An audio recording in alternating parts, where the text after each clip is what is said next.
We are about to sign a great bill that allows, it supports our Colorado's growing winery industry. I want to thank Representative Hooton, my representative, Representative Larson, Senator Bridges, for their work on this bill. I want to welcome everybody. Our Colorado's growing wine and winery industry is a key area of job growth. It's grown 750% since the 1990s. And this bill allows wineries to have more non-contiguous locations that don't have to be exactly next to one another to expand their operations. It really breaks down artificial anti-competitive barriers and will allow wineries to really compete across our state from the Grand Valley to the Plains. I know that this legislation will not just lead to help our wineries, it leads to more visitors, soaring sales, prosperity for our wine country communities, including our vineyards.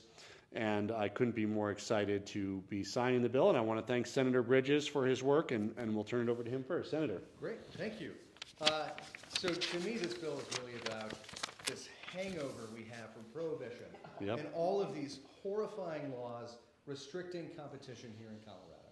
This is a good bite at one of those laws that says if you're a business in Colorado, you should be able to compete. And just because you can't get a space right next to your current space doesn't mean you can't expand at a space that's maybe 2 or 3 doors down. So removing this barrier says that Colorado is open for business. You can start, grow, and keep a winery here in Colorado, and you don't have to have a contiguous location to do it. So this is a pro-business bill that is good for Colorado consumers. Thank you for signing it, Governor. Absolutely. Representative Hooton. Thank you, Governor. And to my sponsors, Representative Larson and Senator Bridges, just very briefly, we want to do everything we can to allow businesses to expand. And that's exactly what this bill does, and I'm very proud to have been a part of that, and that there are some businesses in Boulder that are benefiting, as well as the rest of the state. Thank you. Representative Larson.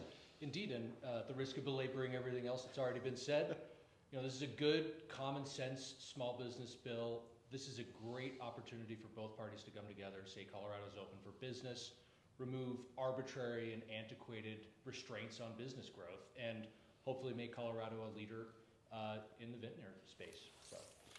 Well, without further ado, definitely brings a smile to my face to sign this bill.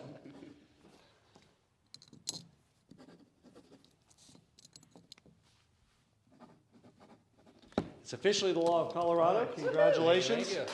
Senator, Representative, great bill. Well done. And we're going to call our friends in Boulder, and I'll say sorry we couldn't make it up there to sign that. Thank you.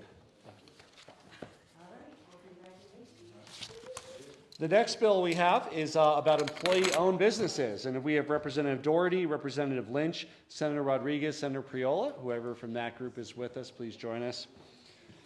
This is a very, very exciting bill as well. I actually, I don't know if you all know this, but when I launched my campaign for governor in Colorado Springs at an employee-owned business, Save a Lot grocery store, you might be familiar with them. They have, I think, about 11 grocery stores in the state right now. And not only do they pay more wages than their competitors that are employee-owned, but of course, as a result, they have longer employee tenure, better retention. And it was just so wonderful to hear from baggers and clerks that had been there 8-10 years and had built up $400,000 in equity in the company, in addition to having earned a living the whole way, as I said, at generally a slightly higher rate than the rest of the workforce. As you know, last October we expanded the employee ownership model and established the employee ownership office.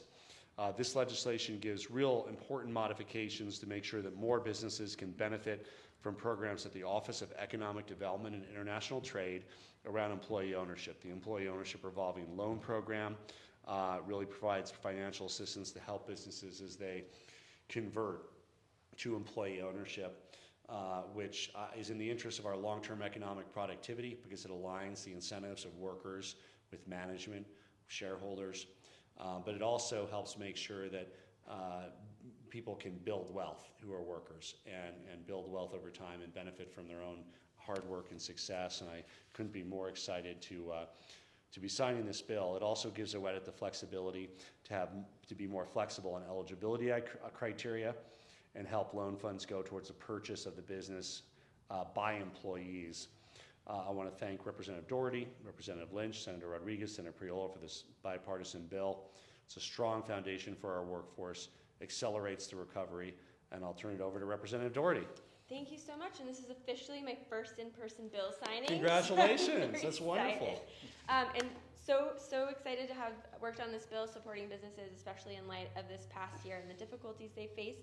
And I'm very particularly proud to have worked on it with Representative Lynch.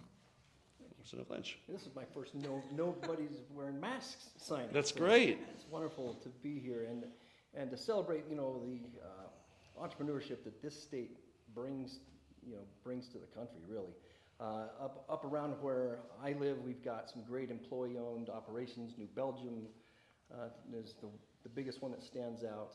And for us to do the work to make sure that this is modified so OEDIT's able to get this money out, which it was kind of hamstrung before, is great. And I think it'll bring great economic prosperity as we're moving forward. And New Belgium's a great example because, when the business sold, folks who had been there, even if they'd been there in lower wage jobs, if they'd been earning $40,000 a year and been there for 10 years, many of them walked away with $100,000, even $200,000 from that sale.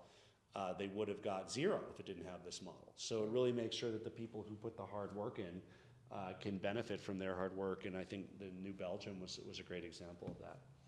Anything you'd like to add? Yes, on behalf of the Colorado Employee Ownership Office, we're just thrilled to have this additional tool available to assist Colorado companies. So thank you all. Okay, without further ado, we'll make it the law of Colorado. We were also scheduled to actually sign this bill at an employee-owned company, but because the legislators are still hard at work, we wanted to come down here and have them with us because it was their hard work that led to this bill. It's now officially the law of the state of Colorado. Congratulations. Thank you. And congratulations. Thank you.